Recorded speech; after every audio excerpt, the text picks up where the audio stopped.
ரட்சகரும் மீட்பருமாக இயேசு கிறிஸ்துவின் நாமத்தில் உங்கள் அனைவரையும் வாழ்த்துகிறேன்.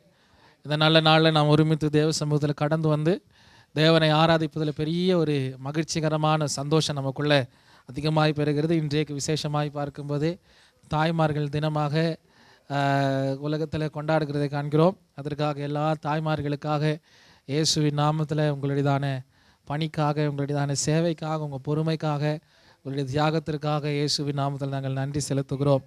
கர்த்தர் ஆசீர்வதிப்பாராக. ஆமென். அல்லேலூயா. ஒரு தாய் ஒரு குழந்தை வளர்த்துறது ஒரு சுலபமான விஷயம் இல்லை. அது இத்தனைக்கும் பொறுமையோடு எல்லாவற்றையும் சகித்து ஒரு பெண் நல்ல ஒரு மனைவியாக காணப்பட வேண்டும். அது மாத்திரமல்ல, வந்ததான குடும்பத்தில் நல்ல ஒரு பேர் எடுக்க வேணும். அதை பார்க்கல மேலாக பெற்றெடுத்த பிள்ளைகளுக்கு சாட்சியாகவும் ஒரு தாயாகவும் சமைத்து சாப்பாடு செஞ்சு கொடுத்து அவர்களை உடுத்தி தயார்படுத்தி அறிவுகளை சொல்லி அவர்களை வளர்த்துறது சாதாரணமான லேசுப்பட்ட ஒரு விஷயம் அல்ல. ஆனாலும் எல்லாவற்றிலும் இந்த தாய்மார்களுக்கு கர்த்தர் கொடுத்ததான அந்த அறிவுக்கு, ஞானத்திற்கு, பலத்திற்கு பெரிய பாராட்டு. கர்த்தருக்கு நன்றி செலுத்தினோம். உங்களுக்கு நாங்கள் நன்றி செலுத்துகிறோம். யாரும் இல்லையா? கரங்களை தட்டி கர்த்தர் நாமத்தை மகிமைப்படுத்தலாம். ஆமேன். ஒரு விஷயம் பாருங்கள், இந்த நாளில் பார்க்கும்போது ஃபெமினிசம்னு ஒரு குரூப் இருக்குது. ஃபெமினிஸ்ட் கேட்டிருக்கீங்களா? ஃபெமினிஸ்ட்னா அந்த ஃபெமினிஸ்ட் குரூப்புக்கு என்னென்னு சொல்கிறாங்கன்னா, அவங்க சொல்கிறது அது ஒரு பைத்திய கூட்டாது. ஆக்சுவலி என்ன சொல்கிறதுன்னா, நாங்களும் ஆண்களுக்கு சமம், நாங்கள் ஆண்களை போல் சமம் விலை உள்ளவர்கள், நாங்கள் சிலவங்க சொல்கிறது நாங்கள் ஆண்களை பார்க்கலும் மேலே பலசாலிகள், ஆண்களே தேவையில்லைன்னு சொல்கிற ஒரு பைத்திய கூட்டாது.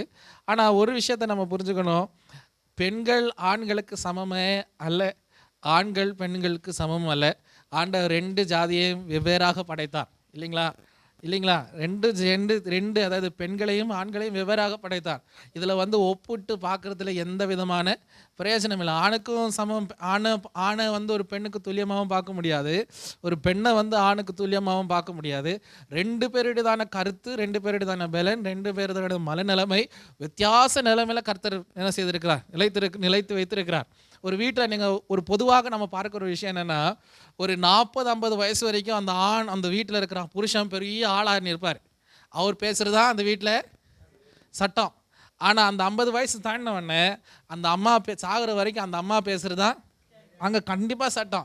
அவருடைய பலன் போயிடுச்சு, அவர் சம்பாதிக்க வேண்டியதான கருத்து போயிடுச்சு. இது பொதுவாக நடக்கிற விஷயம், எல்லா வீடுகளும் நடக்கிற சம்பவம் தான். காரணம் பாருங்கள், கர்த்தர் அந்த சூழ்நிலை காரணம் ஒரு ஆண் பலவீனம் அடையும் போது அந்த டக்குன்னு அந்த அங்கே இருக்கிற அந்த ஸ்திரீக்கு கர்த்தர் ஒரு புது பலனை கொடுப்பார்.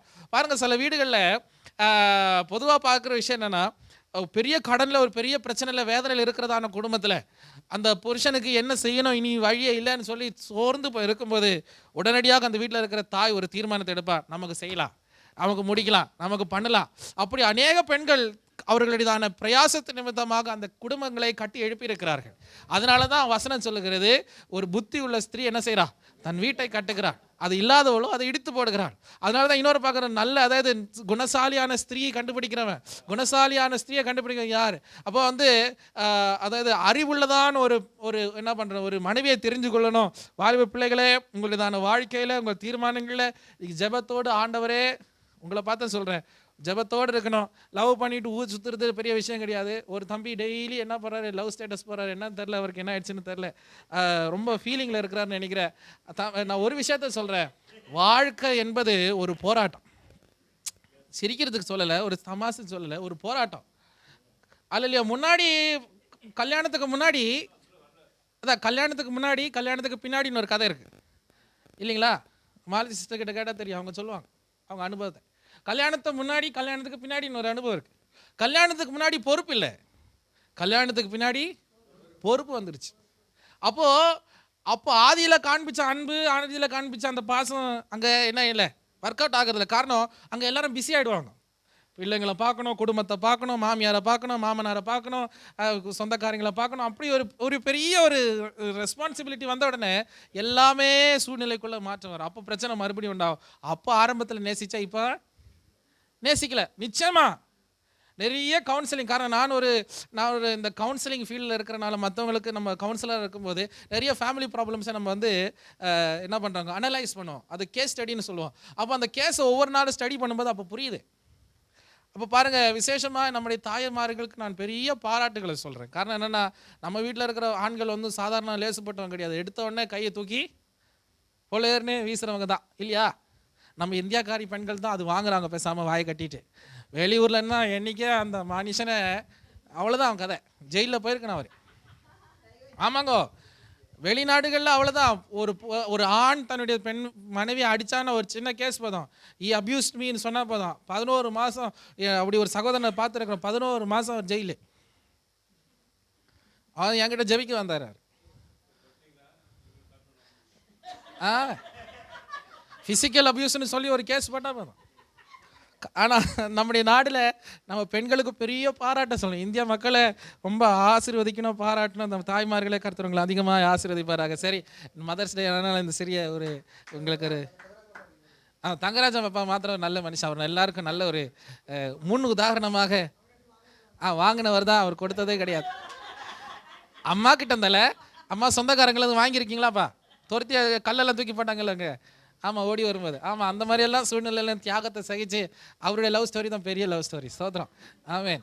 அவரை நான் சில நேரத்தில் அவருடைய கதையை யோசிக்கும் போது ஒரு ஃபிலிமே எடுக்கலாம் இல்லைங்களா, ஒரு ஃபிலிமே எடுக்கலாம். அந்த மாதிரி ஒரு வாழ்க்கை வச்சிருக்கிறார். சார், கர்த்தர் ஆசீர்வதிக்கட்டும். இப்பேற்பட்டதான முதியோர்கள், நம்முடையதான பெற்றோர்கள், அவங்கெல்லாம் நமக்கு இருக்கிறது ஒரு பெரிய ஆசீர்வாதம். என்னென்னா, அவங்க வாழ்க்கையில் இருந்து அநேக காரியங்களை கற்றுக்கொள்ளலாம். தோல்வியை வச்சு நமக்கு கற்றுக்கொள்ளலாம், ஜெயத்தை மாதிரிச்சு கற்றுக்கொள்ளலாம். கர்த்தர் உங்களை அதிகமாக ஆசீர்வதிப்பாராக. பாருங்கள், 26ஆம் சங்கீதத்துக்கு நேராக கடந்து வருவோம்.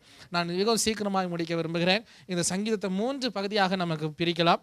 1 முதற்கொண்டு 3ஆம் வசனம் வரையிலும் தாவீது தன்னுடையதான விண்ணப்பத்தை, அவர் எப்பேற்பட்டவர், அவர் ஒரு இன்னசென்ட், அவர் ஒரு என்ன சொல்கிறது, ஒரு எந்த விதமான தப்பு செய்யலைன்னு அவர் கர்த்தருக்கு முன்பதாக தன்னை நிரூபித்து காண்பிக்கிறதான பகுதி தான் 1 முதற்கொண்டு 3ஆம் வசனம் வரையிலும்.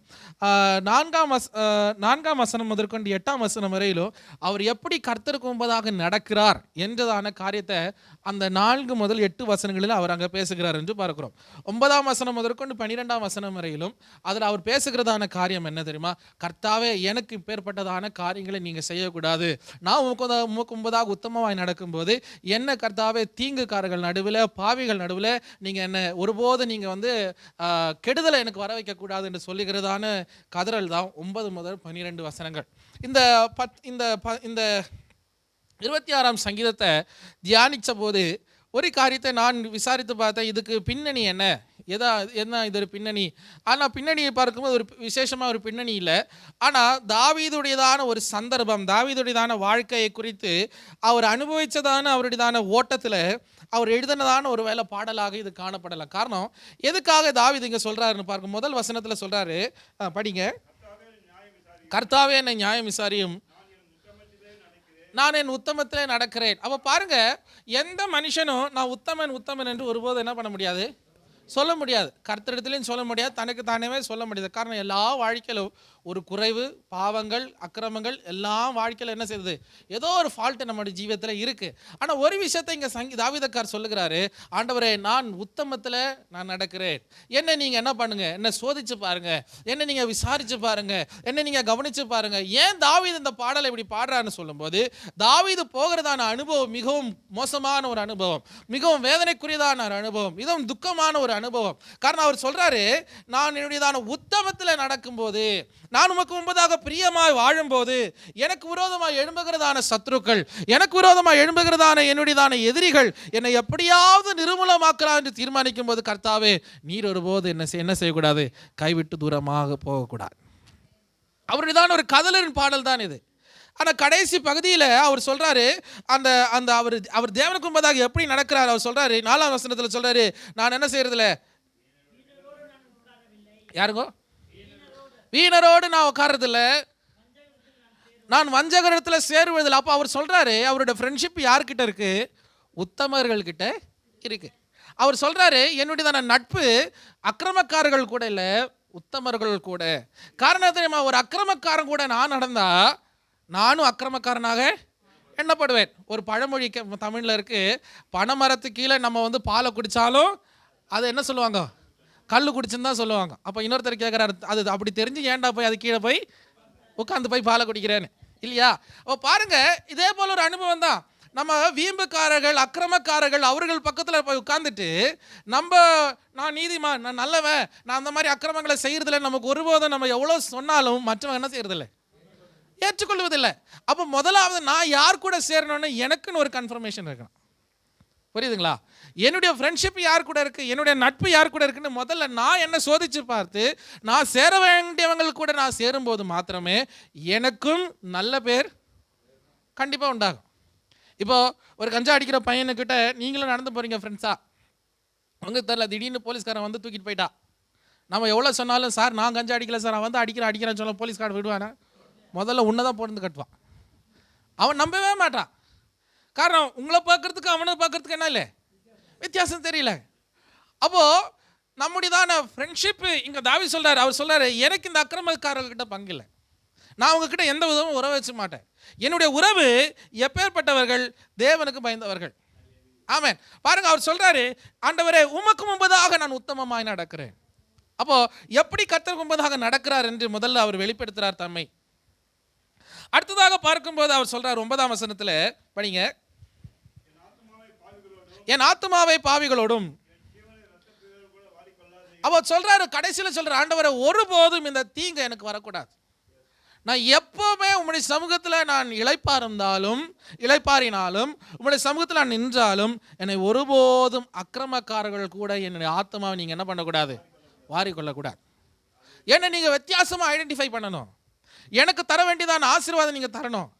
இப்போ பாருங்கள், பொதுவாக இப்போ சில நேரத்தில் எல்லாரும் என்ன சொல்கிறாங்க, ஒருத்தர் நல்ல நம்ம கூட ஒரு 4-5 பேர் நல்லவங்க இருப்பாங்க. பொதுவாக அந்த கூட்டத்தில் இருக்கிறவங்க எல்லாரும் ஒருவேளை வேறு வழியில் இருக்கலாம். ஆனால் பொதுவாக என்ன சொல்லுவாங்க, இவங்க எல்லாம் என்னது மோசமானவங்க, யாரும் சரி எல்லாம் அப்படி சொல்லும்போது நல்லவங்களுக்கு என்ன மனசில் வரும், என்னையே அதில் சேர்க்கிற அப்படி தானே கேட்பாங்க. கண்டிப்பாக நம்ம கேட்போம் இல்லையா? நாங்கள் பண்ணாத விஷயத்துக்கு எங்களை ஏன்ப்பா அந்த பாவத்தில் சேர்க்க நம்ம கேட்போம். அதே போல தான் சங்கீதக்காரர் சொல்கிறாரு, ஆண்டவரே என்னை ஒருபோதும் இந்த பாவிகள் கூட என்னை சேர்க்கக்கூடாது. என்னுடைய உத்தமத்தில் என்னை நீங்கள் எப்போ என்ன பண்ணணும், என்னை சோதிச்சு பாருங்க. காரணம் கர்த்தர் இதயத்தின் அந்தரங்கங்களை அறிகிறவர், இதயத்தின் அந்தரங்க ரகசியங்களை அவர் நன்றாக பார்க்கிற தேவனாகிய கர்த்தர். கடைசியில் அவர் சொல்றார் 10ஆம் வசனத்தில் 11ஆம் வசனத்தில்,